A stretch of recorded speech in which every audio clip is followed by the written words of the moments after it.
Welcome to the Azure Lorica Summer Gala, hosting the FanFilm Awards script reading tonight. Tonight, we have a fan fiction that should be fan worthy, seeing as the series was cut so short, too short for its own prime. And if any of you actually know of it, it is Firefly, or also known as the movie Serenity. We could talk and discuss that all we want, but I think that should be left for the fandoms and fanfiction.net. Tonight, we have The Kitchen Sink. Starring today is our actors. Please introduce yourselves and your roles written below your title. This is Paul Carpenter. I will be your narrator for the Kitchen Sink sequel. This is Drew Stevenson, and I am playing Futine and Shay. Hi, I'm Sammy Gatt, and I'm reading for Jenny. Hi, I'm Melissa Drew, and I'm reading for Vegan and Futine. Hi, I'm B. Alexander, and I'm reading for Linux and Computer. Paul, carry us away. The Kitchen Sink sequel, written by J.S. Fisher, inspired by the Firefly universe, created by Joss Whedon and Tim Minear. We open on interior, interrogation room. We see an austere room, painted with dark grays or blacks, one light source overhead, and a metal table with chairs on either side. Jenny, a woman in her mid-20s, is hunched over a lifeless body, a face we don't see. She has been screaming for a bit. She's hoarse. An alarm flashes, and a computer voice sounds, saying, 2 minutes to cleansing. Please vacate the interrogation room. Quarantine level G. Please vacate the interrogation room. And Jenny says, Help! Help! A voice comes over the loudspeaker. Stop it. Who are you? You know who I am. You heard me. You saw me. And besides, that's not the real question at hand, is it? Lennox needs help. Lennox is dead. You need help. What is the question? The camera cuts several times, although we stay in the same scene. It's just a slightly different shot, tight on Jenny's profile. It's handheld, jerky. What do you want? Where is my son? Have you killed me too? Not if you tell me where he is. I can either let you out, or you can die. The shot widens. Jenny looks and sees herself sitting at the table, face down and crossed arms. A low rumble begins under the computer voice that follows from the loudspeaker. 1 minute to cleansing. Please vacate the interrogation room.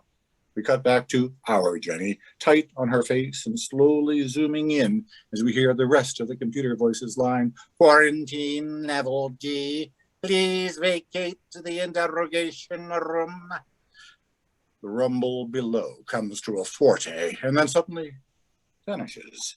We cut hard to a shot of Jenny sitting face down at the table. There's silence for a moment and then a sharp buzzer sounds. Jenny lifts her head a bit, groggily, looks around. She's been sleeping. A voice rings over the loudspeaker. Name, rank, and serial number, please. Jenny Washburn, Interstellar Transport, 2nd Class, Victor Company, Alliance Clearance, 3rd Grade, number 86-6-27JB. 1 moment, please. Is that a question or an order? 1 moment, please. Jenny sighs and slouches back in her chair. A partition in the wall suddenly opens, and Lennox, a uniformed Alliance officer, walks in. Jenny jumps to attention. Sir. At ease, pilot. She responds. He sits at the table and flicks at a tablet, reading something unseen. Pilot Washburn, if I asked you to speak freely, you will do so. Yes, sir. You are aware that here in the record room, everything you say, do, include all body functions will be monitored. I serve the good of the Alliance, sir. Lennox nods his approval. He holds out the tablet to her. Sign, please. She uses her finger to do so. You may sit. She does so, but does not slouch. She is military and aware she may be facing serious charges. Has there been any discussion yet on the mission? No, sir. Has anyone checked your well-being or vitals? No, sir. Have you interacted with anyone at all? No, sir. He huffs, frustrated. You've been in here for In fact, something on the tablet. 4 hours. Support the troops, my Goudapigu. I appreciate your sympathies, sir. I'm your commanding officer, Washburn. It's my obligation. Plus, I don't need some other Baichi coming in and not dotting the I's we need dotted. A high-ranking diplomat of the Alliance is dead. A diplomat you were transporting, and at a facility most politicians didn't know existed. The situation was not as we had expected. We? The Alliance, sir. He makes another note on the tablet. I probably don't have to tell you the conservative branch is going to be quick and painful if they take you on any official charges. Jenny sighs, but that's the extent of any break in her composure. I serve the good of the Alliance, sir. In monitoring your vitals, the room acts as a de facto lie detector. I serve the good of the Alliance, sir. Lennox sits back, takes a moment. He's pleased. Okay, pilot. Let's start at the beginning. And the camera pans left to interior cockpit of Alliance vehicle Cochrane. It's a small, very utilitarian cockpit. There are 2 seats, but beyond that, very little breathing room. There's a small plastic bird on the console. Jenny sits alone, speaking on a radio. Roger. Silverhole Junction 39824. Beginning Atmo thrust now. See you on the ground. Zoom out to exterior shot of the Cochrane, looking down on the entirety of the ship, and the bottom of it begins to flame as it enters the atmosphere of Silverhold. We hold this position for a moment and then zoom back into the interior of the cockpit. Jenny is singing to herself loudly over the growl of the ship as it descends through the atmosphere. Where the beer fills the mugs and the sun's in the sky and everything's hot in the thick of July. She throws a gear and a huge keening sound comes from somewhere inside the ship.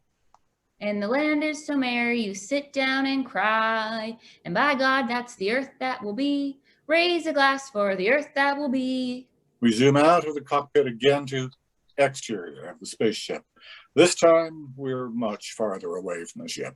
And we see it land outside a small group of ramshackle buildings in the middle of a dusty western landscape. When it lands, a door opens and Jenny steps out. Cut to exterior, a town on Silverhold. There's no one around save Began Knox, who stares at something far to his right, obscuring the right side of his face from Jenny. He's very small, skinny, and extremely handsome in an androgynous sort of way. Are you Began Knox? He nods, but does not respond. Pilot Jenny Washburn, interstellar pilot, 2nd class. He cuts her off, though his gaze does not change from where he's been looking. Where are you from? I came from Osiris, which is where... He cuts her off again. I always wanted to see Osiris. Like, real, I mean. Well, good, because that's where I'm flying. Is it really flying out there? I mean, you jump the atmosphere, but the black out there, you're not staying up, from land. You're just out. You've never been off Silverhold, have you? Are you from Osiris? You didn't answer my question. No. I'm from outside the core. This outside the core? No, we're pretty far away from Osiris. Everyone who comes here from the core planets, you all say Silverhold is far away. I've been here all my life. Where we're going, Osiris, that's far away. That must be horrible sometimes. What's that? She told me I got the job because I'm oh so pretty. He turns to her, and for the first time, she sees the other side of his face. There is a pronounced, though old, scar that runs vertically on the previously obscured side of his face, running straight through the eye, which is covered by an eye patch. A hideous blemish on an otherwise essentially angelic face. Jenny is taken quite by surprise, but tries to cover her reaction as much as possible. But the verse, it's too big. Jenny takes a moment to absorb seeing the injury. Yes, too big.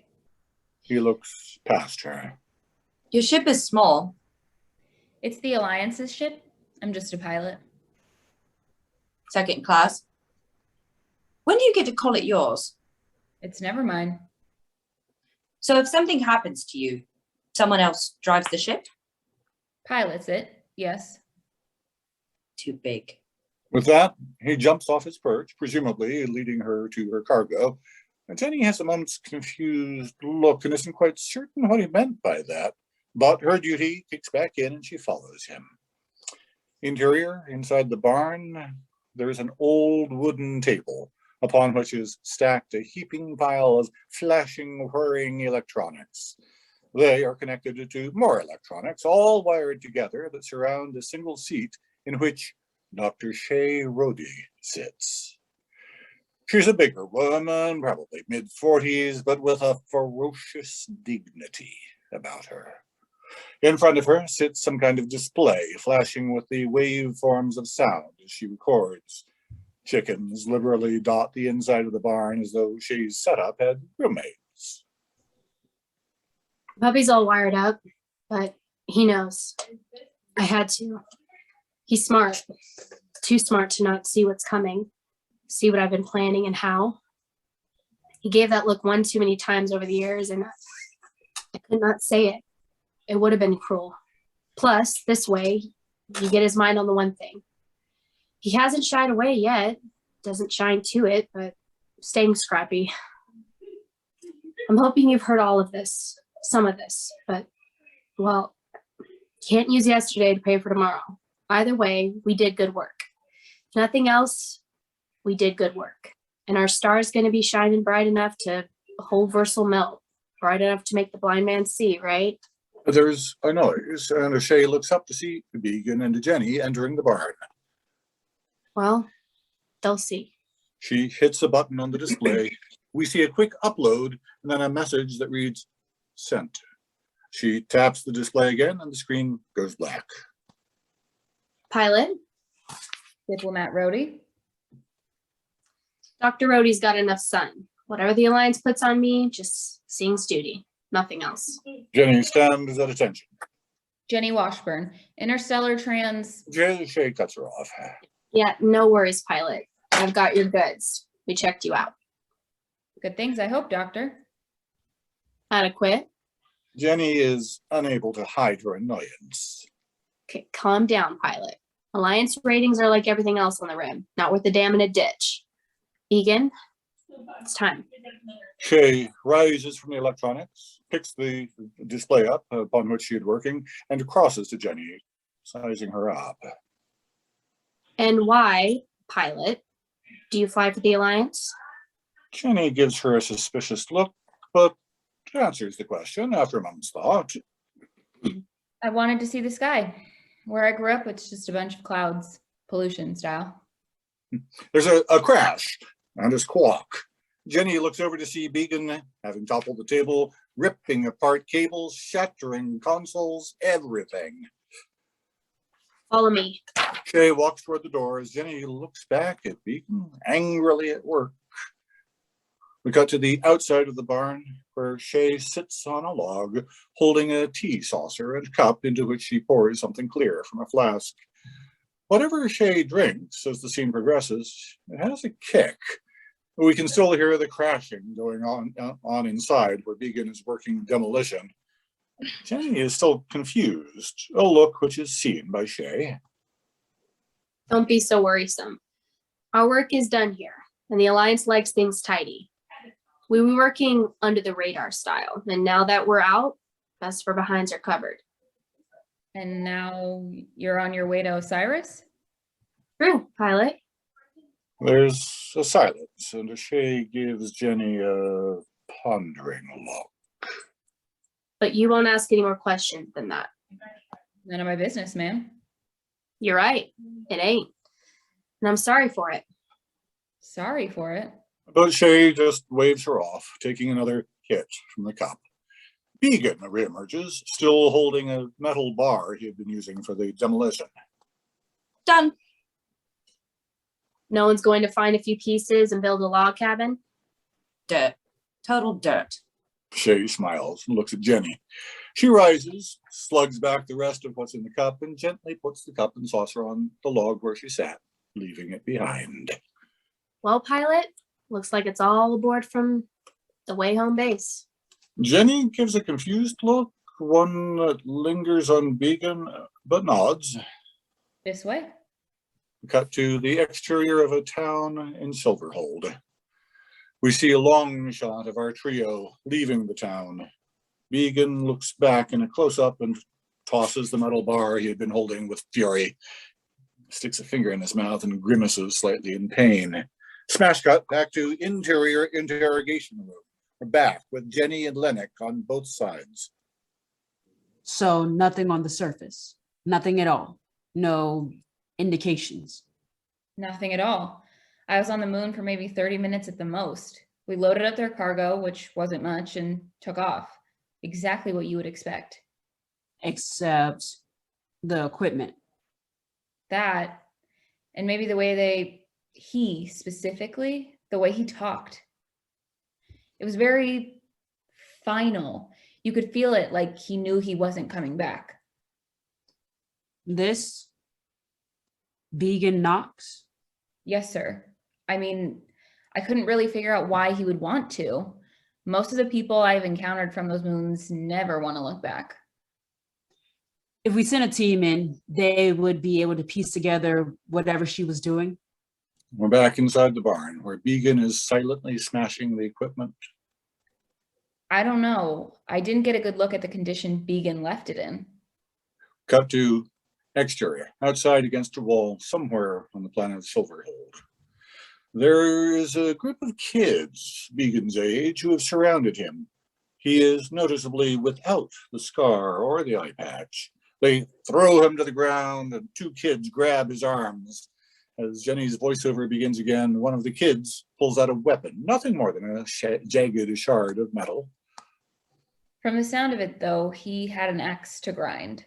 Cut to inside the barn, where Beacon lays down a final assault on some piece of electronic equipment. He looks down to see a finger is bleeding. Sucks on it plaintively. Back in the interrogation room. Of course, it was just a metal rod. I'm certain the Alliance has dealt with worse. The Alliance has spent the last few years finding rigs like that all around the rim. Black market communications, short range, below digital. You've seen this kind of equipment before. Yes, sir. Where I grew up, my brother, as a teenager, he and his friends built short-range radio systems like that. They could communicate moon to moon, but that was about it. That's powerful for a system built by a kid. My brother was creative. Your brother. Wasn't he a pilot as well? Yes. Where is this Hoban Washburn now? Pilot? He left. But not to fly with the Alliance. He makes a note on his tablet, and then their eyes lock. She is unwilling to say anything more, and the staring contest continues. We hear Jenny in voiceover on the grumble of the Cochrane engines. Okay, folks, we have left Silverhold's orbit. Exterior shot, outside spaceship Cochrane. We see the ship from above lifting itself out of the atmosphere and into space. The planet is below. We're burning hot and systems are set. So settle in. We should be arriving on Osiris in about 2.5 weeks. Inside the cargo hold, we see Began hunched over. The camera moves over his shoulder, and we see he's working on a tablet or a small computer linked into the Cochrane. His fingers are flashing over the keyboard. His lines of code grow on the screen. Back in the cockpit, we see Jenny, lost in thought as she flies. Cut to the exterior of a city street. In some dingy, dark gray street, a dead bird lies in a puddle of city filth. A little girl looks down to it and then up into a sky that's cloudy and overcast. Back in the cockpit, we see Jenny again, pensive, thinking about this. Back on City Street, now the little girl reaches for the body of the bird. The cargo hold, looking at the scene over Began's shoulder. Suddenly, we see something load into place, flash online, and he stops. Cut back to the city street, where the bird suddenly cranes its neck and lets out a terrifying death rattle of a squawk. Back in the cockpit, Jenny, still in her pensive place, is suddenly struck from her reverie by a buzzing sound coming from her dash. She looks down and is confused by what she sees. Now, see Mao de Gawan. And here begins a short montage of different shots connected by smash cuts. She looks at the screen, confounded. She pulls off a panel, checks the wiring, pulls herself under the dash, checking things. She finds 2 wires, unplugs them. Everything goes dark. Nope. She unplugs the wires, gets up, stares at the screen, befuddled. Unbeknownst to her, Began has entered the cockpit and stands silently behind her. When he speaks, she jumps. It's not up here. She turns to him. Egan. What? What isn't up here? The reason the nav is down. Well, now, of course, he has her attention. How do you know the nav is down? Because I took it down. What? Began thinks on the moment. Because that's what I was supposed to do. Why did you take down the nav? Are you trying to take my ship? Not your ship. Jenny has a realization as to what's happening when a gun cocks. She turns to see Shay holding a gun. Back in the interrogation room, Lennox is holding his tablet so Jenny can see it, and it's a picture of Began, one you might see from security camera footage. We have nothing on this Began Knox. That's troubling. Yes, sir. And when I say nothing, I mean exactly that. No Began Knox on the entire cortex. No one at all. Someone went to a lot of trouble to make sure this kid wasn't on the Alliance's radar. Ensign, some water? It's getting stuffy in here. You didn't scan? I didn't think I needed to. Dr. Rhodey vouched for him. Lennox considers pensively for a moment. Assuming you're telling the truth, Yes, sir. why would Dr. Rhodey hide a kid from the Alliance? Back inside the cargo hold of spaceship Cochrane, Jenny sits on the floor, hand is behind her and restrained. Began is sitting on a box in the corner, his arms holding his legs to his shoulders. He's watching intently. Shay sits next to Jenny with the gun still in her hand. You're not the least bit interested. It doesn't matter. Doesn't matter. You become disposable in the Alliance fast enough. I'll be lucky if you haven't got me quarantined on Miranda already. Miranda. Back in the interrogation room, Lennox says, Miranda? in the cargo hold, Shay says, What do you know about Miranda? back in the interrogation room, Jenny replies, Nothing. I was being stupid, I guess. I was angry I'd been duped. But what do you know about Miranda? I mean, it's the campfire story, right? Black rock planet, but inhabited by crazy space cannibals. Just a faraway moon no one wants to care about except rebels who can't deal with the fact that they've lost. back in the cargo hold on the Cochrane, Shay continues, Campfire story. A Salid de Salgo campfire story. That's what happens to the early sins of empires begin. They become campfire stories. Miranda was a mass murder. People wasting millions of their lives because they didn't understand the toys they played with. back in the interrogation room, Lennox is pulling up a file on Dr. Shay Rode, and a drip of sweat falls from his brow to the tablet. I've got another campfire story for you. A neurologist, an Osiris-trained best of the verse, specializing in the development of communication between computers, like the Alliance ship here, and biological computers, like the one in your head. Back in the cargo hold, Shay continues, Then the browncoats rose, and everyone was expected to weaponize. we cut to the interior of a laboratory. As Shay continues to speak in voiceover, we see various machinations around a lab.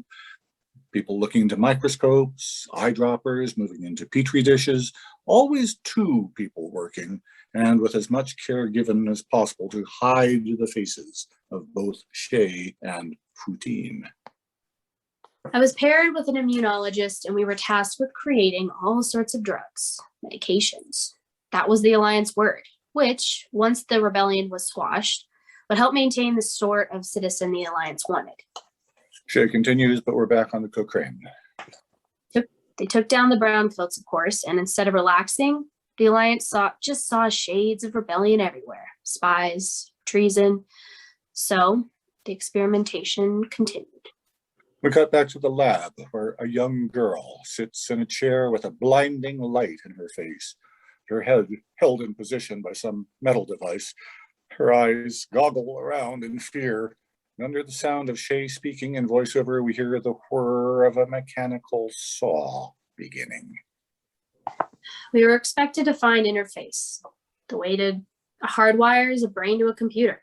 We built, experimented, carved into brains to wire manually, but whatever research we needed to sacrifice. The whir of the sound drops. Back in the cargo hold, Shay continues. Oh, and we found it. We figured it out. Blood, sanity, lives.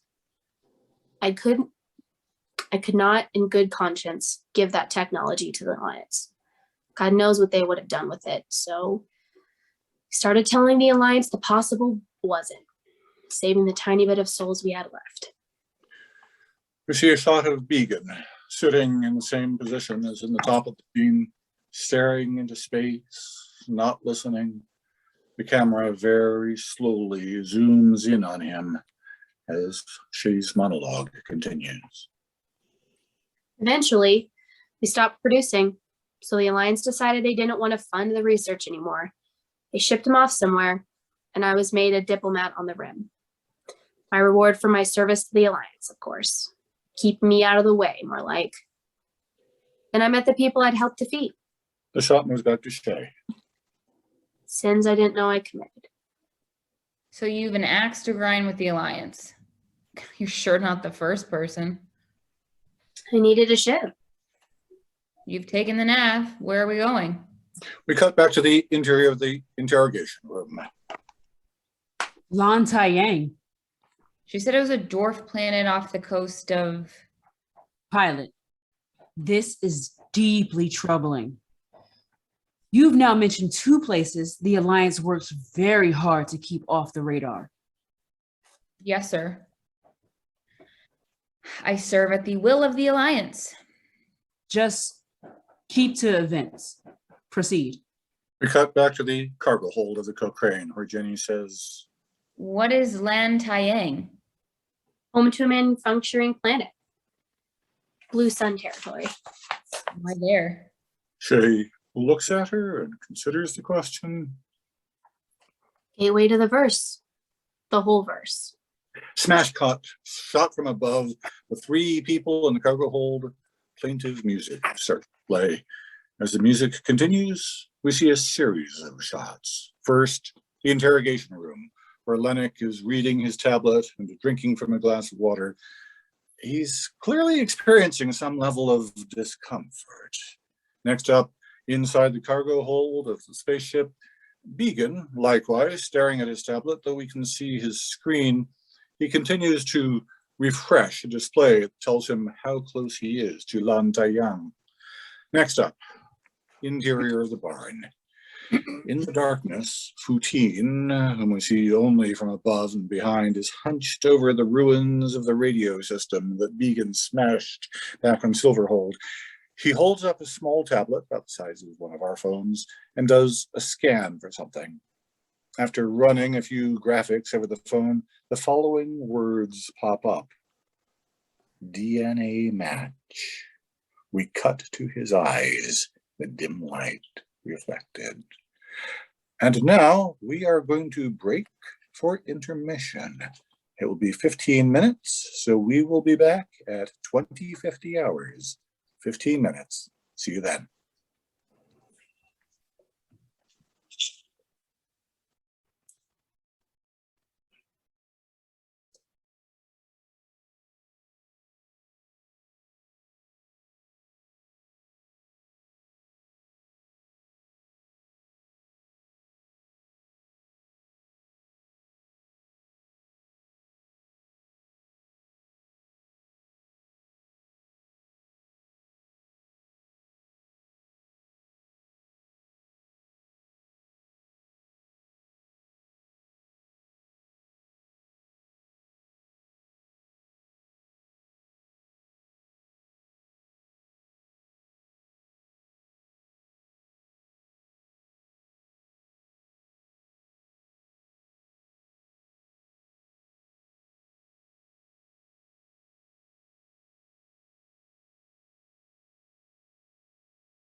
Hi, Geronimo.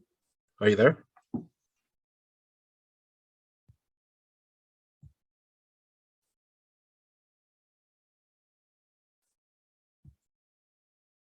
All right. We have Stephanie.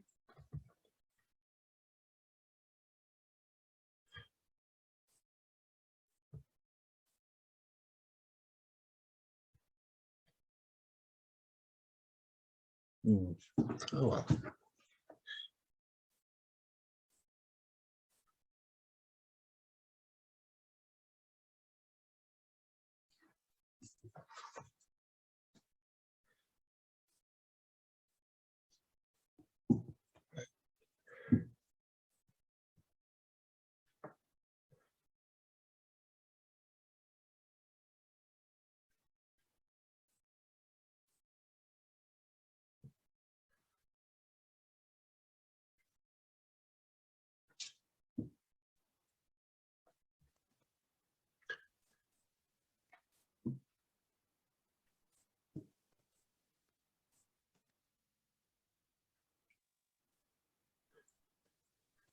All right. We will return momentarily.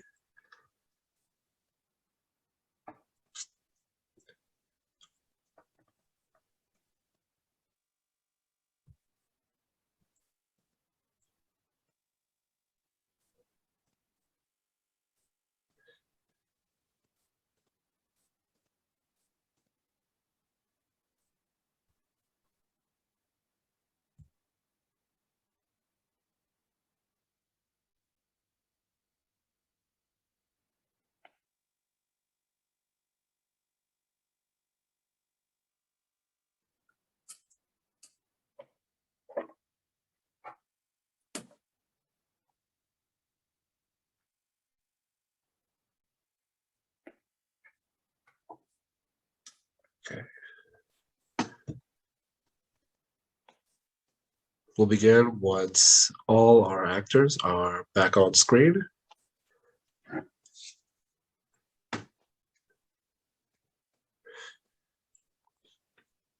Welcome back, Paul. Fantastic.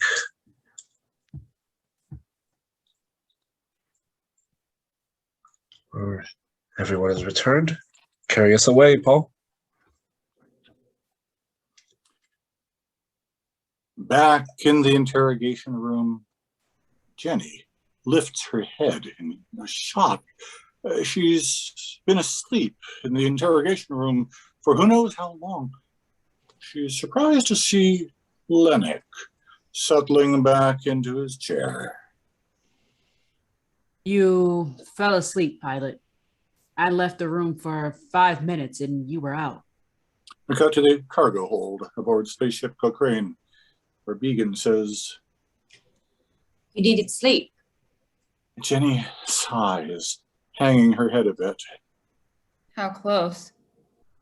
5 or 6 hours. It looks like, according to your nav, the nav, Shay feels bad about this whole thing. In the scheme of things that don't matter, that's comforting. She's got to do a lot. She doesn't want to do it. She has her whole life. And you? Me? You buy into it? Trying to win this war that ended a long time ago? Got to. Why? She's got something on you? You're a stupid young kid. How do you know she isn't just taking advantage of you? My parents were browncoats. They got done for during the war, and I didn't have a home. Simple. Then Shay took care of me. And Miss Scar? He doesn't respond, only looks off into space.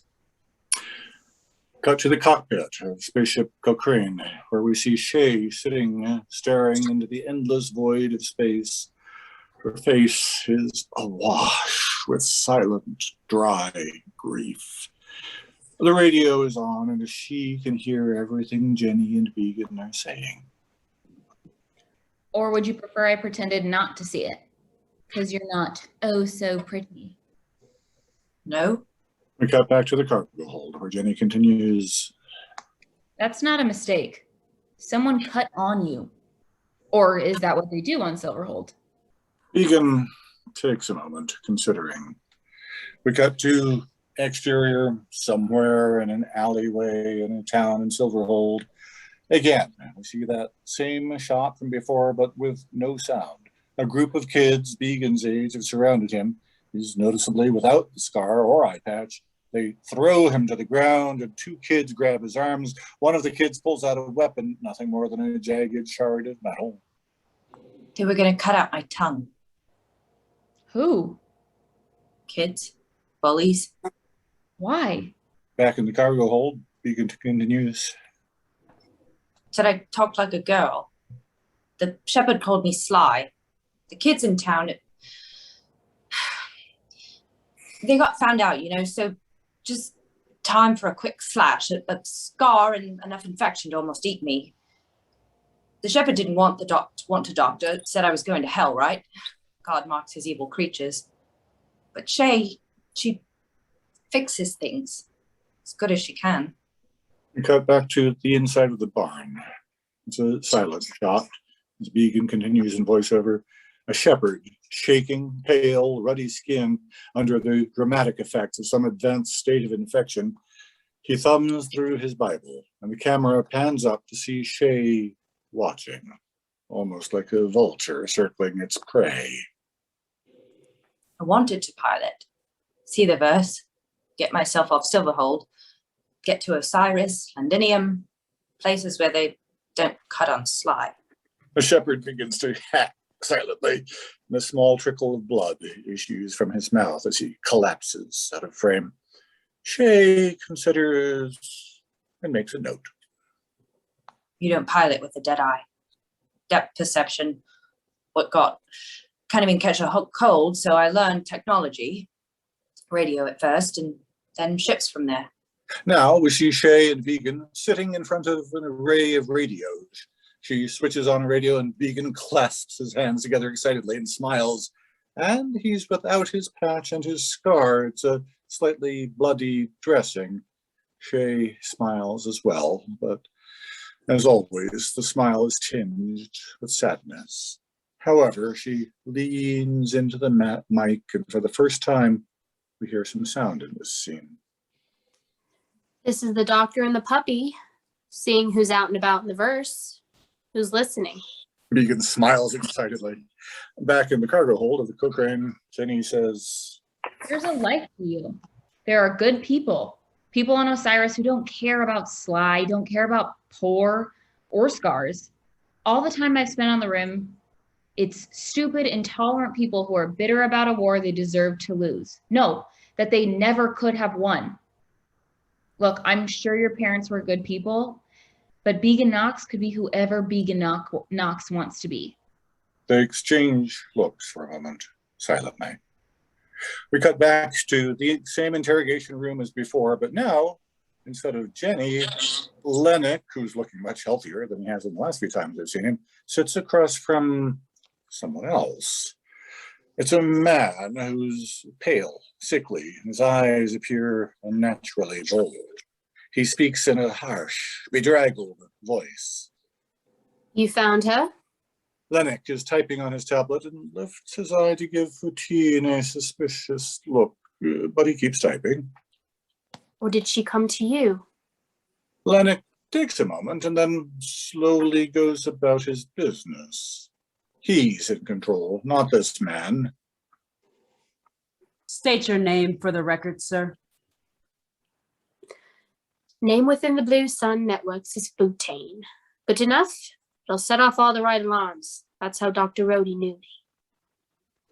You are aware that in this room, everything you... Oh, yes, the Alliance does love to archive. approve here. Lennox holds out the tablet for Foutine to sign off with his thumbprint, but Foutine does not move. Well, this frustrates Lennox visibly. Sir, we can't continue. I'm sitting here, Commander Lennox. I am cooperating as I see that in my best interest. Were I to touch that tablet, and then you touch the same spot, There are things in my fingers your body would not welcome. I am a doctor second, an alliance investment first. Now, this conversation does not continue until you tell me, is she here? Yes. I'll interview her as soon as we have our chat. We switch to a shot of them sitting silently in the room together, facing off. Now, the exterior of spaceship Cochrane, we see the ship flying through space, silently burning. Then back to the cargo hold inside the Cochrane. Jenny is alone. She's working slowly at the display, trying to get access to the nav, but she hits a wall and vents her frustration. A voice surprises her from behind. Don't confuse him. Jenny turns to her. Don't confuse him. Hasn't he already had enough of that? Being abandoned by his parents, getting cut on, being led on by... What does he have when this is over? You think he and I will survive this? You start a fire, you walk away. You burn down an empire and someone takes you down. I will. What? I'm gonna survive this. Look, pilot, this is the same war. Over and over again.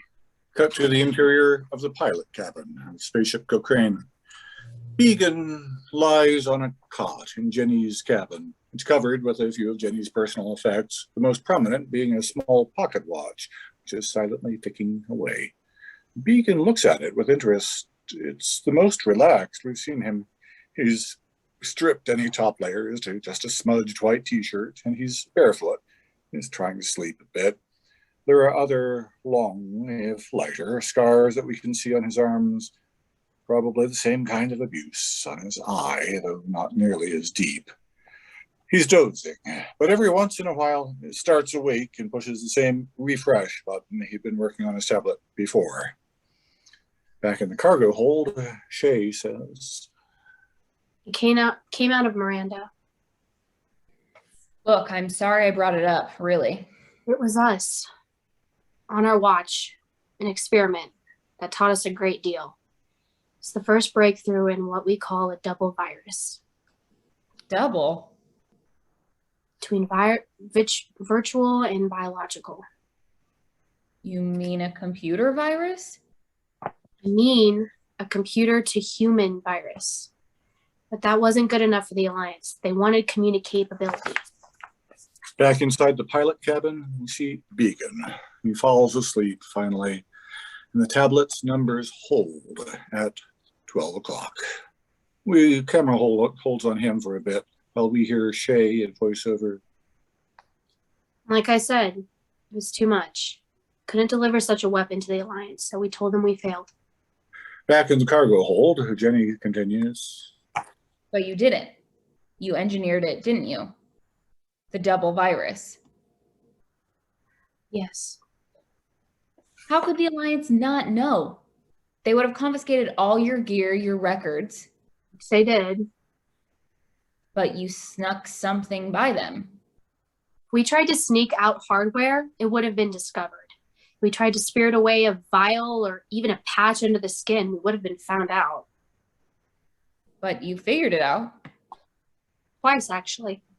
You know, the immunologist, he injected himself, and I was made pregnant.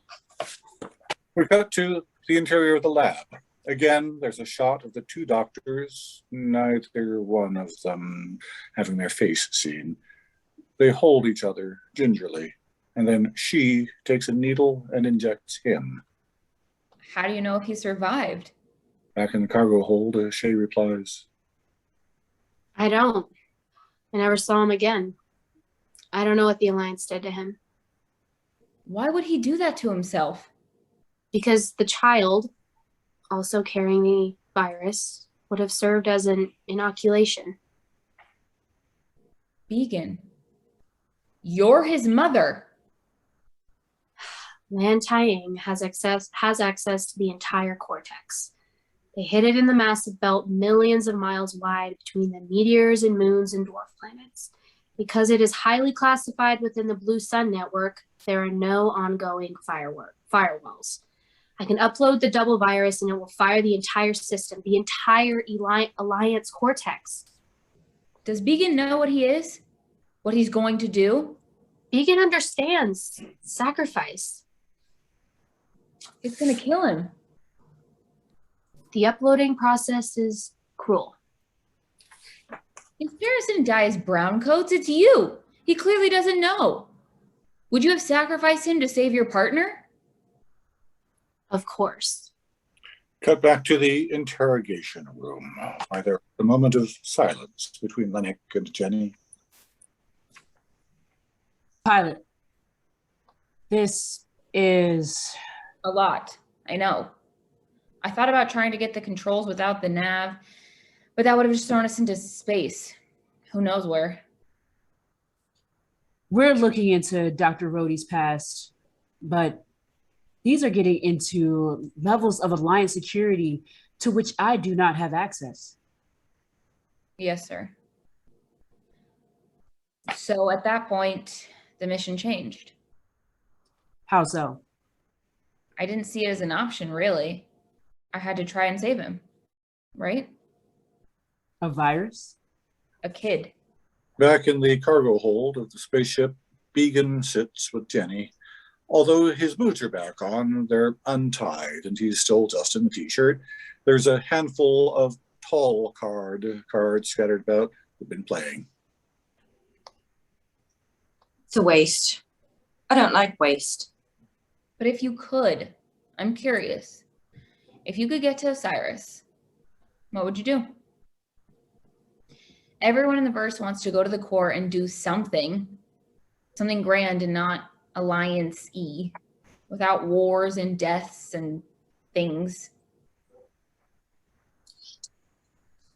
Jay, you know, she said my parents, even being Blackwater Silverhold folk, they watched the news obsessive on the Cortex, always wanted to know everything that was going on in the verse. That stuck, I guess. Someone getting beamed all over the verse and telling the truth. Even the Alliance truth?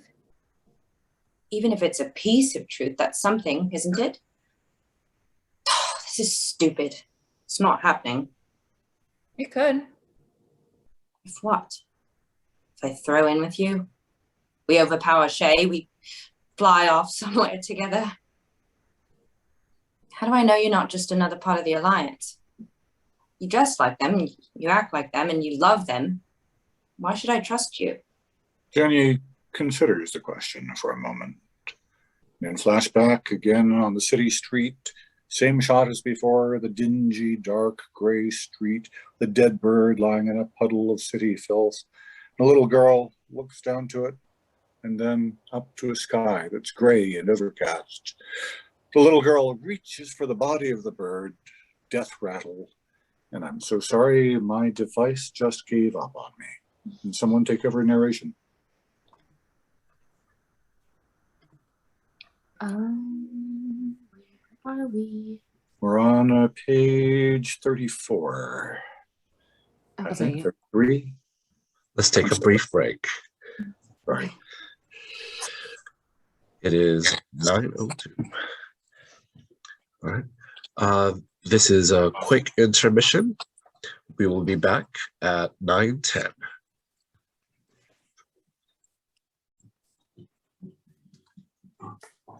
All I have to do is exit and come back in. This has happened to me before. I'm so sorry it happened again. No worries. No worries. Lovely part about tonight is the writer did not make it, but we could go right ahead and actually continue with whomever actually attended. Okay. But I'm gonna go right ahead and actually cut and clean this video recording. So Okay, I have my device is working again now. So I'm ready to pick up anytime. all right. Ladies, all of you are on. Yeah. Resuming on a shot of the city street from above, the little girl reaches for the body of the bird, and the bird suddenly cranes its neck and lets out a terrifying death rattle of a squawk. This time, though, another set of hands enters the picture, slightly older, still quite a young kid, male hands. Jenny says in voiceover, This one time, don't ask me how old I was. We were walking down the street, my brother and I, super young, almost a dream, really. But we found this bird, and my thought was that the thing needed to be buried. It was dead. It was a mess, really, covered in oil and soot, just like the rest of our planet. Dead. But he stopped me and said, no, it's alive. It's still got a chance. back in the cargo hold of the Cochrane, and Jenny continues, So we took it home, cleaned it off, put it in this little box we found, and he was right. It didn't die. A couple days later, it was itching to get out. So we took the box outside, opened it up, and it flew away. And he said, back on the city street, we have a shot of the girl and boy looking up in the sky.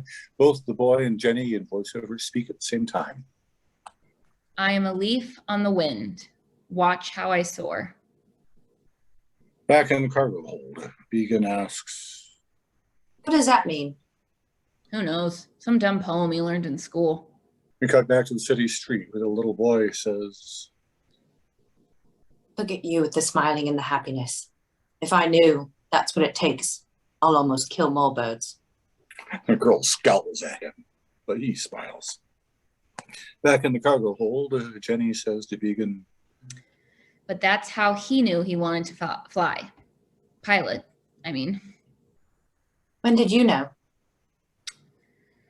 After he said those words to me. Sometimes we believe because we don't see any other choice. we cut back to the interrogation room with Lennox and Soutine, and Lennox says,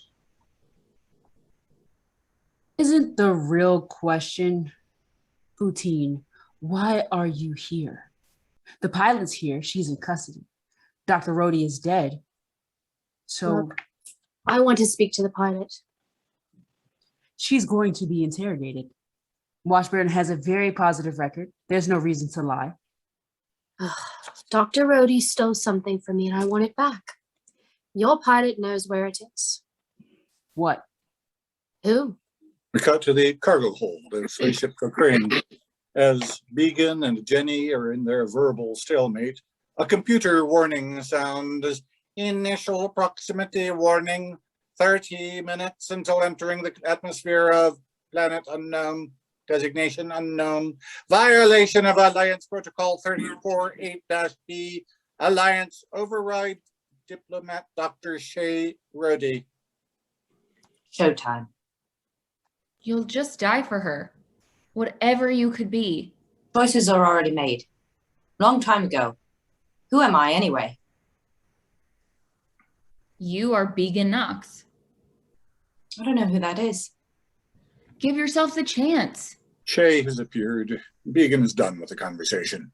Shay carries some sort of hard case over her shoulder. She points the gun at Jenny. We understand each other? I'm not going anywhere. Even if I disabled the landing locks, you've got the nav. Wherever you've got him programmed to send it, if I took off, I'd be flying blind into deep space. I'm not going anywhere. We are making a better verse. History will understand that. In a long exterior shot, we see the ship begin to descend into an atmosphere, with the burn appearing on the lower side of the ship. It comes in over a dark, polluted wasteland, and the ship descends into a dark crater. As this is occurring, we hear in voiceover, Any complications? Any defense or resistance from either the planet-bound computer or the ship? No. I assume standard protocol is calm silence, hiding in plain sight.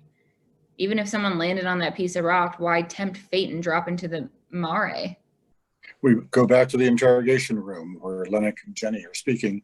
Lennox is visibly uncomfortable, pale, sweaty. According to the Alliance's letters of patent with Blue Sun, I don't have clearance to discuss most of what you saw in that facility. So, as we move forward, please guard your answers as much as possible. I assumed as much. Pilot, be careful.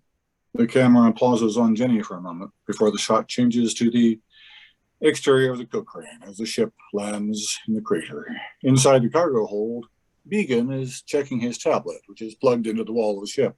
He's now fully dressed again. Environmental membrane is in place. No suits. Landing locks? Boat's tied. Shay turns to Jenny and sets her other hand free. This is the dedicated mainframe. Your boat's not leaving. The work will be done soon, and then the Alliance won't be a threat. The virus will wipe the Cortex and the Alliance mainframe. Everything will be back to square one. Everything will be fair. He's not your brother, Pilot. Jenny glares at her, but doesn't say anything or move. A door opens, and Shay exits, followed by Beacon, whose look lingers sadly on Jenny for a moment. But then he exits, and the door closes. Immediately, she's up. She in the Cochrane. Jenny runs into the bridge and grabs the comm. Alliance Cortex override. Jenny Washburn, pilot, 2nd class, Victor Company. Alliance clearance, 3rd grade, number 86-6-27JB. Requesting immediate assistance. She hears only fuzz. She tries again. Jenny Washburn, pilot, 2nd class, Victor Company, Alliance clearance, 3rd grade, number 86-6-27JB. Requesting immediate assistance. Again, only fuzz. Then, ever so slightly, a voice crawls through the static. Pilot Washburn, your location. We've been hijacked. Dr. Shay Brody is about to commit terrorist actions, murders. Pilot Washburn, indicate your position. Cut to the factory floor. We see Shay and Began walking through a factory full of body parts, arms, chests, all covered in blue latex. Shay looks at Began compassionately, and he meets her gaze, ready to accept his fate. My ship has been landlocked through the system. I repeat, Dr. Brody is about to engage in terrorist actions. Pilot Washburn, please indicate your position. Lan Taiyang. Repeat, please. We cut to the interior of the cockpit of the Cochrane. Lan Taiyang. Dr. Brody said it was home to some blue sun. Thank you. Just a moment, please. Cut to the interior of the lab on Lantayang. Shay and Began come to a small workstation studded with active screens, keyboards, and various blue body parts. We're in a lab where they do project quality checks. Began immediately runs to some kind of console and plugs his tablet in. How much time before the factory is back online? Sleep cycle's been down an hour. 4 till up. You know, you're very lucky, Began. You're changing the verse. You're making it something it couldn't be. He can only nod back. Your parents would be proud. Again, he can only nod. What if Jenny tries to contact someone? Who's going to catch the message? This base is designed to be as well hidden as possible. We have to find a head from one of the drones. We find the head, we'll find the chip. We cut to interior cockpit of the Cochrane. There's a heavy clunking sound, and Jenny is surprised. Your landlocks have been removed. Please vacate the planet immediately. There is an innocent boy. Your landlocks have been removed. Please vacate the planet immediately. Communication terminated. There's a sharp click as the line is terminated. Hello? Hello? Suddenly, everything starts to rattle as though there were an earthquake. She looks around as a beeping begins. Proximity alert! Proximity alert! Proximity alert! Jenny dashes from the cockpit. We change to the exterior of the Cochrane. As Jenny runs out of the ship, she's suddenly beset by a raging wind and a bright light from above. Another ship is landing next to the Cochrane. She runs behind a ridge, and through a cut, we see Foutine appear. As the ship's sound dissipates, he speaks. Pilot? Pilot? Miss Pilot? I am the Alliance. We have listened to Dr. Rhodey for years, but there was no need for action. Now she has stopped following orders, and we cannot have that. I will not have that. Whatever you think you might accomplish or change or save, the Alliance does not traffic in miracles. Poutine continues to speak, but his voice becomes low, merely a murmur, as Jenny's voice, quiet as it is, becomes prominent. I am a leaf on the wind. I am a leaf on the wind. I am a leaf on the wind. Watch how I soar. And flashback to the city street. Soundlessly, we see two pairs of hands picking up the dying bird together. Back on the Cochrane, Jenny says, To the earth that will be. She runs for the entrance into the factory. Poutine sees her and lifts his gun, but does not fire. He begins to stalk after her. Interior, Lantayang lab. Shay slams the head on the work table, making Began jump. She grabs a sharp piece of metal that's been lying on the table and begins operating on it, violently ripping it open to get at what she's trying to get to. It's messy and quite unpleasant. Began just watches quietly, scared. There was this girl on Osiris, the one who the Alliance made me cut on so much into her brain. They said she was psychic. That's how in the genetics were.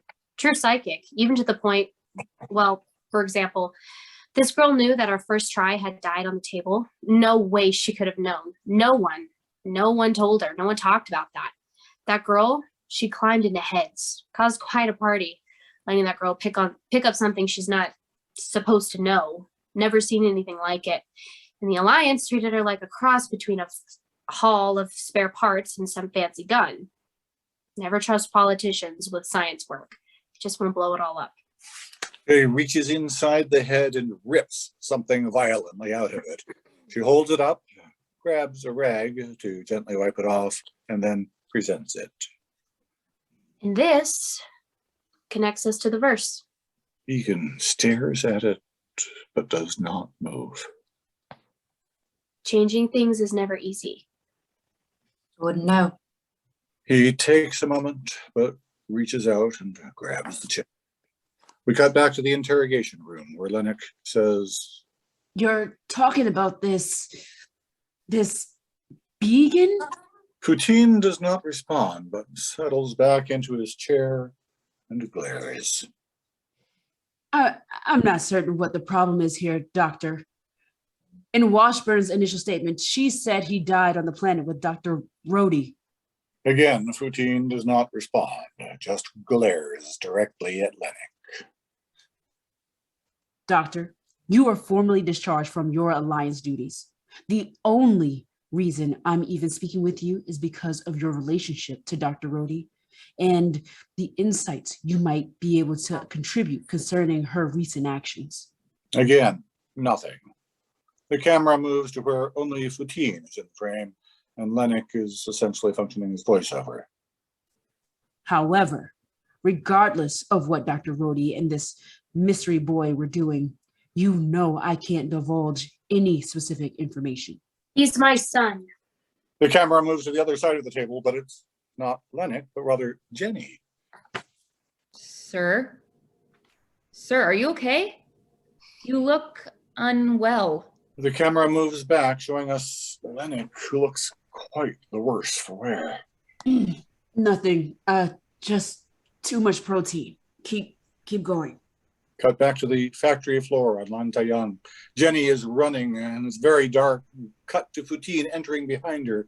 Though he walks swiftly, it's clear he's not trying to catch up to her. Inside the lab, Began attaches a wire to the chip and then another to his tablet. He taps a few things and then the screen illuminates above him. He patches another cord into the wall, this one ending in a long, sharp needle. He hands it to Shay, who pushes up his sleeve to insert an IV. Back on the factory floor, Jenny is running faster and she starts to yell, Began! Dr. Rhodey! Began! She looks back and sees the figure advancing on her. She looks around, panics, and sees a light at the far end of the factory floor. She runs to it. While those actions are taking place, we hear the following exchange between Lennox and Jenny. What was your plan? You were running from one fight to another. I don't know. I couldn't just let them. If what you're telling me about this Began was true, he wasn't a person. He was a virus. Cut to inside the lab where Shay and Began exchange looks. He's back in only his t-shirt. Shay gently kisses him on the forehead. And suddenly she's clearly fighting her own motherly resistance. Your parents, they would be very proud to see you become a hero. He turns from her, and we see there's an X marked on the back of his head. It is the entry point for the needle that Shay holds in her hand. She takes a deep breath, and that's when they hear Jenny's calls, calling their names, coming from the hallway. Go, Ram. Shay puts down the needle, grabs her gun, sits close by. Futine stops in his pursuit and listens, hearing Jenny's echoes. He looks off to the side and turns right, off into a different part of the factory. Suddenly, an alarm goes off, and the whole lab starts flashing between red and pitch black, save only the screen above them, which has not changed. Jenny has been caught by the alarm as well, and sees something off screen, which she grabs. Back in the lab, Began is working furiously. I can't get the alarm offline. We've got about 5 minutes before we're found by the foreman. We will not lose this chance. Shay, You will not lose this chance. He gives her a terrified look, but he sits with his back to her. She grabs the needle and goes to puncture his neck when we realize Jenny is behind her. Dr. Rhodey, stop. We see Jenny is holding a fire extinguisher, one with a hose with a flared bell. Shay turns around to see her and is stupefied by what she sees. Pilot, a fire extinguisher, really? Shay turns around and goes to ignore her. No, I brought a knife to a gunfight, but I'll bet all these fancy electronics won't like. Oh, liquid nitrogen. Good call. Bad medicine. Shay puts down the needle, but does not hold the gun on Jenny. Pilot, you put that down. Of course, when Began and I walk out of here. He doesn't want to leave. He knows why he's in this world. Do you?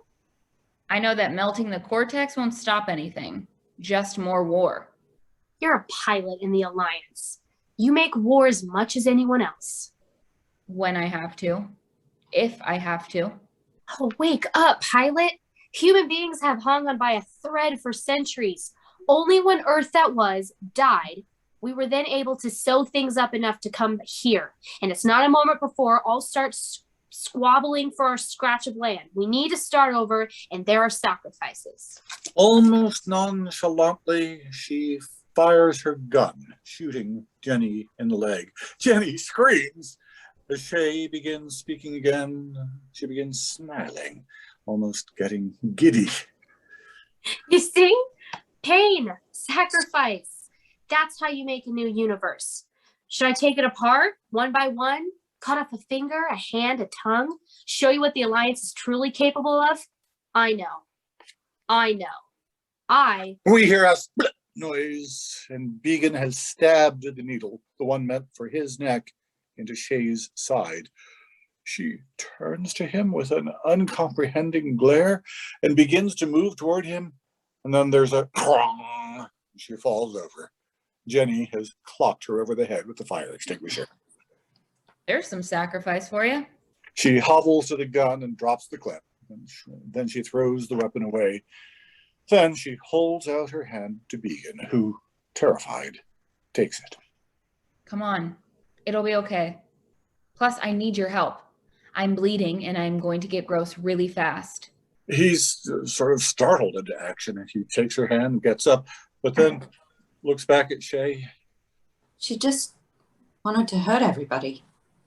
Jenny just gives him a look, unable to say anything more, and he helps her hobble quickly out of the lab as the alarm rises. Back in the interrogation room with Lennox and Jenny. That's it? That's it. By the time I got there inside, they were both dead. Dr. Rhodey and Began both. Shay had some sort of severe trauma to the head, and Began, I don't know, desiccated somehow. Desiccated. Like all his life force was gone. Something sucked it out. Lennox looks at her suspiciously, but she only shrugs her shoulders. I wish I could tell you more, sir. Washburn, his body was not found, Yes, sir. but the fire extinguisher was, and with your fingerprints. This realization hits Jenny hard. She hadn't thought about that. Yes, sir. So why is the coroner's report telling me she died of gunshot wounds? Again, another surprise, but this one of a far more maybe I'm not dead variety. Sir? She had suffered a light concussion and several gunshot wounds. And this Began, this boy who appears on security footage, was gone. Yes. So this virus is now roaming free in the Alliance, and you freed him. Sir, he was dead. Washburn, you were on the security footage too. You must have known that. Yes, sir. We'll find him. We'll quarantine him. Our scientists will figure out what makes him tick. Sir, he's just a kid. Washburn, you serve the good of the Alliance, remember? This was a person who could have annihilated the entire Alliance computer system, and you're worried about his career path? Are you a soldier at all? Do you have an concern? Sir, Lennox Sir. is struggling. Whatever we've seen him battling during the interrogation has finally taken him down. Pilot, He stands up from the table and collapses. Sir! She moves to him, and for the first time in the interrogation room, we see her move with a hobble. Cut to the interior of the lab on Lantayang. We see Shay slumped on the floor, unconscious, with the alarm going off. The alarm clicks off, and she wakes to Futine standing over her, though she isn't sure who he is yet. Who? Don't be stupid. Don't be stupid. You know who. They said we couldn't see each other ever again. But you heard. You heard the radio. I did. I raised him. I gave birth to him and I raised him. And he's ready. He's ready to give his life. Futine listens, but does not respond. I trained him. Where is he? Where's Began? He's gone, Shay. You missed your chance. He chose life like you should have. The Alliance. It is terrible, but people survive. You're no different. You're gonna find him and harvest him so that your virus you've been carrying for the last 18 years is cured. Don't give me that people survive crap. They're killing us. They're killing us all over and over and over again. He is completely unmoved, and with that lack of passion, he shoots her in the shoulder. She yelps, and he shoots her again in the stomach, quick succession. A small trickle of blood begins to issue from her mouth. She can no longer speak. He walks to her and kneels down. You may be right, but maybe, just maybe, I decided I didn't want you to kill my son. With that, he stands and begins to walk away. Shay shakily reaches out for him, but we do not see her die. Cut to the interior cockpit of the Cochrane, where Jenny sits at the bridge, alone, clearly in pain. She's yelling into the comm. Gotta go, gotta go, gotta go, go, go. Come on, come on, come on. This little bird is waking up. We gotta break Atmo now. We're going to have some very curious folk who don't like visitors. Outside on the Cochrane, we see Began running from Foutine's ship and back to the Cochrane, which he boards, and it takes off. And we see this exchange. What did you do? Just slow things down a bit. Slowed things down a bit? Outside Foutine's ship, in the bridge, we see Foutine staring into his display, which reads, "Nav offline." And something that's almost a frustrated smile creases his lips. Inside the cockpit of the Cochrane, Began continues. He's still bleeding. Once we're on auto, then we'll figure it out. Began looks out into the void for a moment and then speaks again. I didn't want to hurt her. Neither did I. I understand why she wanted to, you know. That's when it's the worst. When you understand why people want to destroy things. Like a virus. Viruses just want to live. Can you blame them? No. It's okay to want to live. Began, other people will know about this work, Shay's work. They might come after you. They might try to use you. Whatever you decide to do, keep that in mind. Not on the cortex. No, that's a start. Cut to exterior long shot on the Cochrane, first in space, then entering into a new planet's atmosphere, then against the backdrop of that planet's horizon. After a bit of an interlude, their voices pick up again. Persephone? Persephone. Easy a place as any to get lost in. Outside on the Cochrane, landing on Persephone, Jenny says, Time to start telling the truth, right? Began nods. Don't use your name. They'll be looking for Began Knox. Why would they look for Began Knox? Because I won't lie to the Allegiance. Unless, I have to. I'll be on Osiris soon. Don't try to find me, Began. It's too dangerous for both of us. Began considers this for a moment. Who the Clayla Clue is Began? With that, Jenny watches as he begins to walk into the crowd. Back inside the interrogation room, Jenny is hunched over Lennox's lifeless body. Our only indication of what killed him is a pink, frothy goo pooled from his face. She has been screaming for a bit as she is hoarse. Suddenly, an alarm begins to flash, not entirely unlike the alarm on Lantayang, and a computer voice sounds, 2 minutes to cleansing. Please vacate the interrogation room. Quarantine level G. Please vacate the building. This continues periodically below the voices. Help! Help! A familiar voice comes over the loudspeaker. Stop it. Jenny starts, but quiets down. Who are you? You know who I am. You heard me. You saw me. And besides, that's not the real question at hand, is it? Lennox needs help. Lennox is dead. You need help. What is the question? I don't know. I may have lied. Cut back to the interior of the lab. We see a reprise of the shots of the doctors working in the lab from Shay's memories as Poutine continues in voiceover.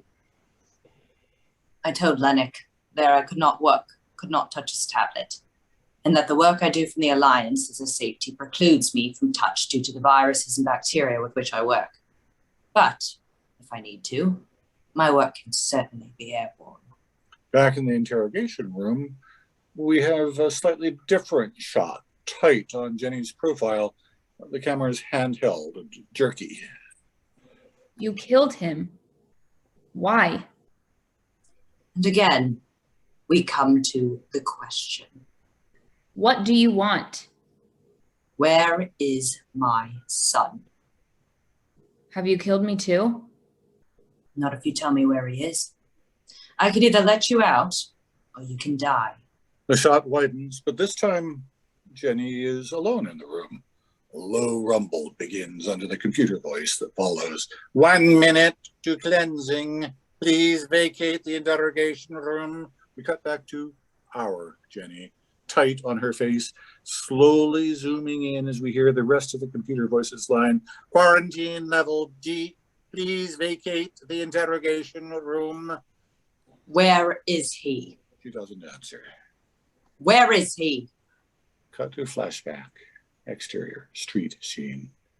We see the pair of hands lifting the bird out of the muck one last time. In a pair of shots. The boy and girl exchange glances. Back in the interrogation room, as the computer voice continues, Spoutine begins to rave as the alarm continues to sound, and as the special effects continue to rise, Jenny begins to sing rowdily. Where the beer fills the mugs and the sun's in the sky and everyone's hot in the thick of July. And the land is so bare you could sit down and cry. And by God, that's the earth that will be. Raise a glass for the earth that will be. We see a shot of a clock, antique style, landing with both hands on 12. Cut to the interior of an examination room, where a doctor is hosting a group of dignitaries and press in the room. Began clicks his pocket watch, closed. We now want to show you our most prized experiment. Dr. Matthias is, of course, sorry he can't be here today, but as head of the hospital, he is constantly besieged by appointments and quality control obligations. Now, this girl represents the Alliance's genetic assistance at its finest, and the gold star in the collaboration with Blue Sun.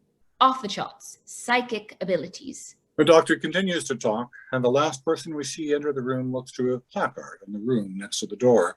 It reads, Patient 81-24-7, River Tam.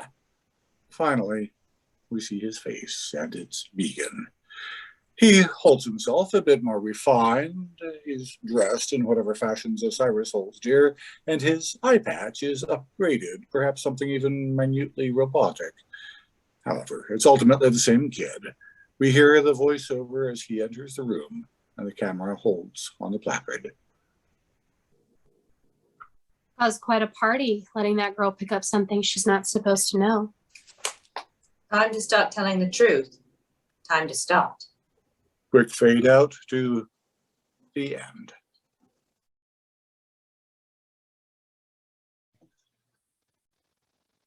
All right, so we had a reading of your script, the Kitchen Sink sequel, which was a Firefly fan film.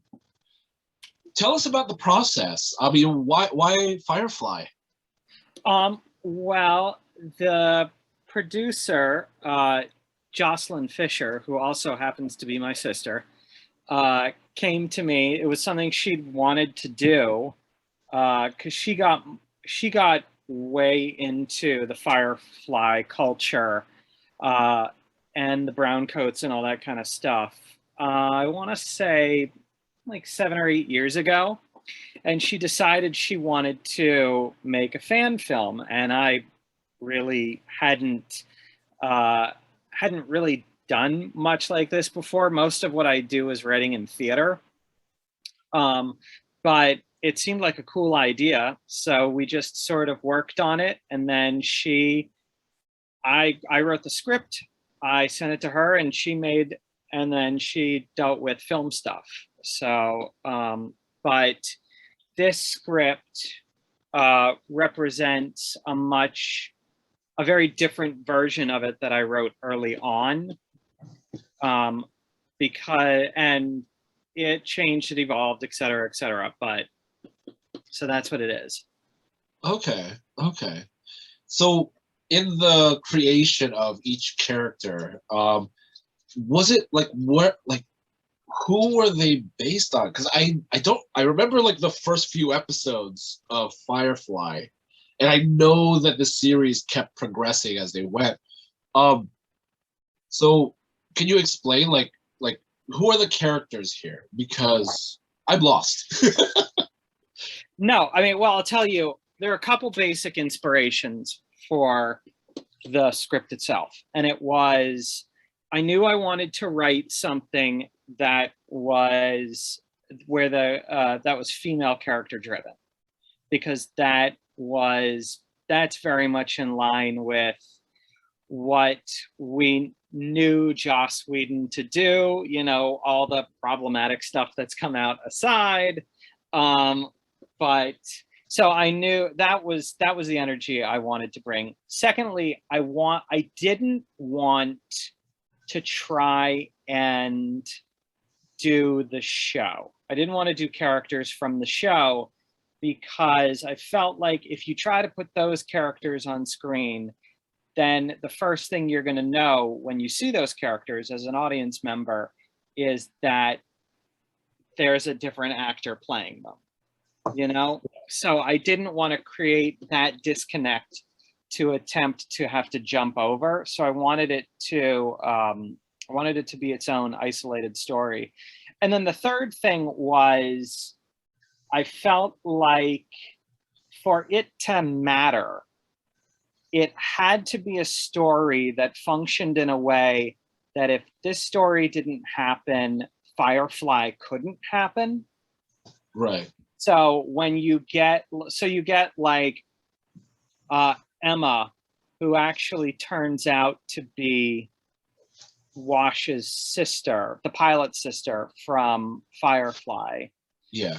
But that's why you get the twist at the end with the last image on the last page being River Tam.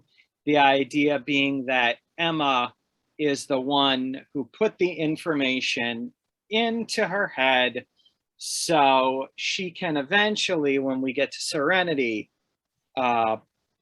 begin to puncture holes in the Alliance and what they do and the sort of big bad role they serve in the Firefly universe. Okay.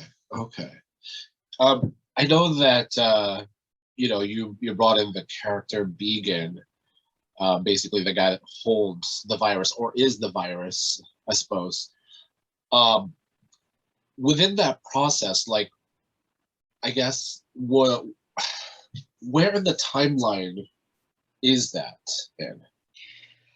I think this is it's obviously before the series happens, but it's after all the stuff with the war between the outer planets and the Alliance.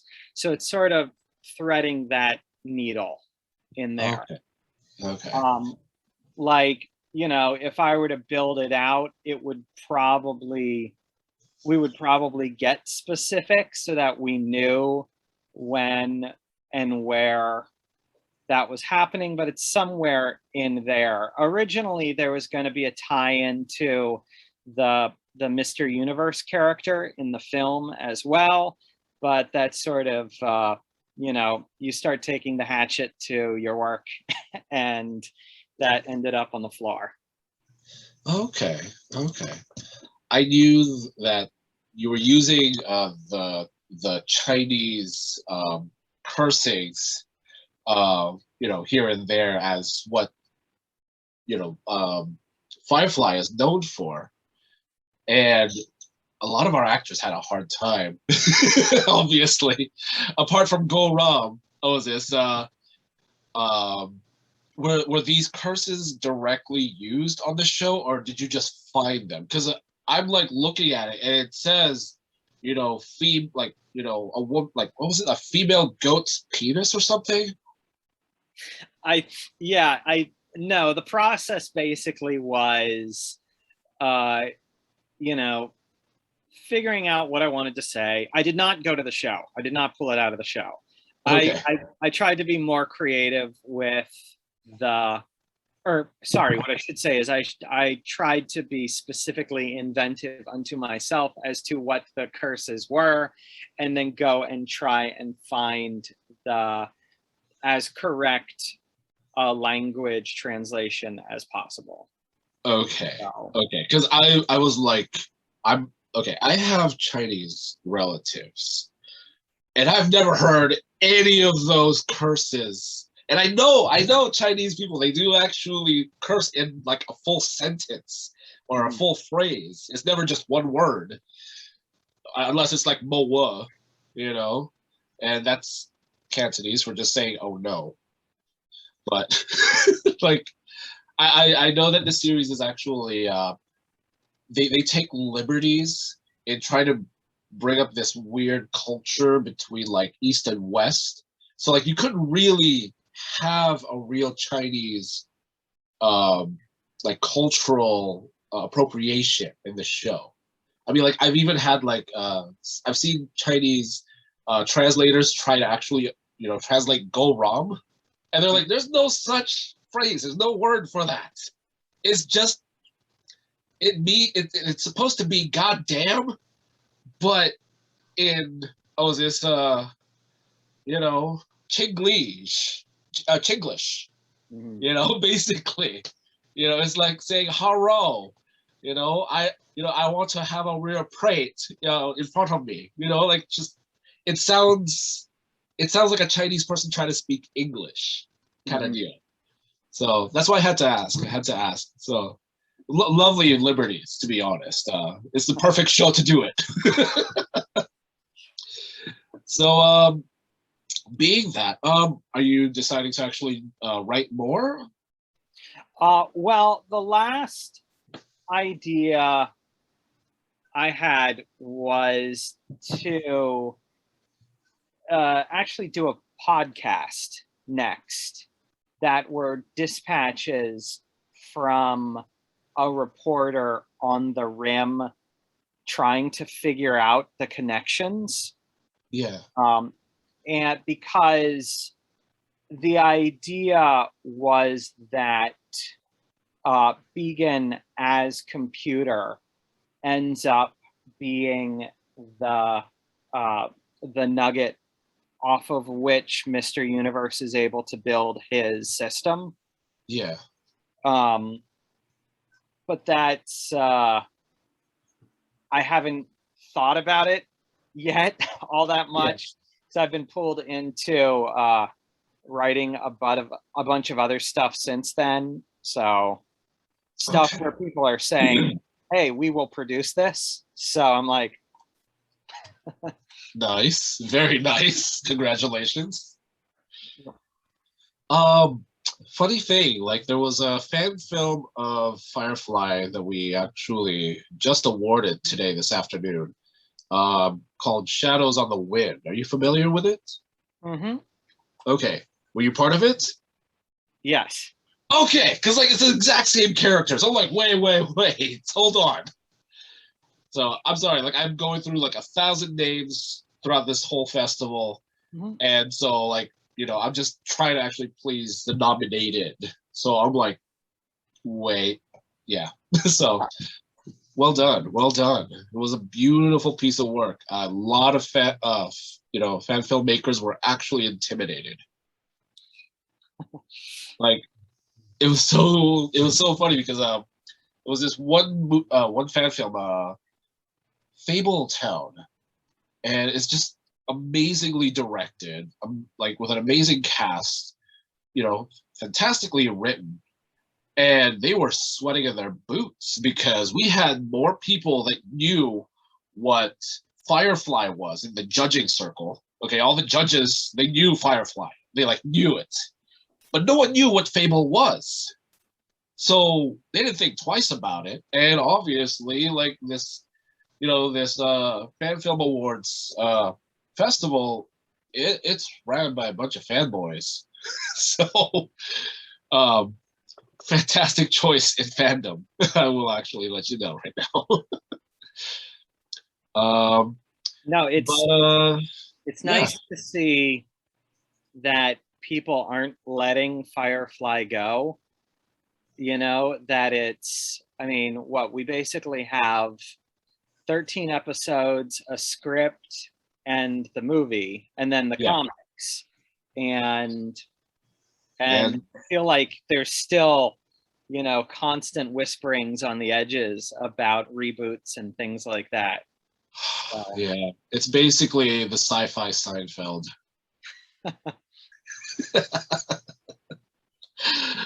All right. All right. Well, thank you so much, sir. If you have any more further comments or words of encouragement, I would love to hear it. I mean, I really appreciate that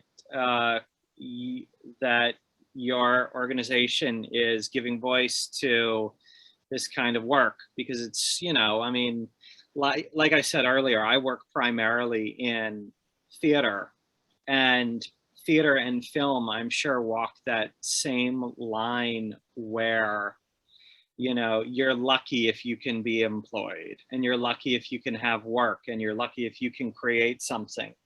So the opportunity to get noticed and get your work heard and talked about, and being able to interface like this is extremely valuable, and we certainly appreciate it.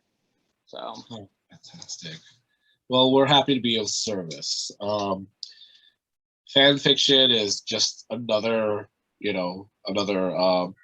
venue for creativity, and we're very happy that a lot of good quality comes out of fan films. So, yeah, I wish there were more playwrights in the fandom. Ozissa, circuit. I've tried to open up stage plays for it, but to be quite honest, I am having the hardest time trying to actually encourage, theater people to actually do, fan projects. Mm-hmm. So I don't know. I guess the closest thing we'll ever get is half naked cosplayers, and we'll just have to it'll do. People still don't want to admit that genre fiction is a thing, Yeah. there's still a stigma around it. But I mean, what is the entire Marvel Cinematic Universe other than fan fiction with a really big budget? Yes. Oh my gosh, yes. I could definitely agree to that. I actually got to meet the what's it called? The concept designer for Doctor Strange. Yeah, it was like a weird Filipino meetup for cultural, reasons. I'm a coconut, so that's kind of a weird thing for me. But yeah, he was literally just doing it to pay bills, and he's in his head he was just making artwork for a really nice comic book. I'm like, I will choke you, sir. How dare you? And I've heard the opposite too. I've heard comic books described as the cheapest way to make a film. So. Oh, I'm ready to throw tables here. My God. Okay. You have activated my nerd rage. Okay. So thank you, sir.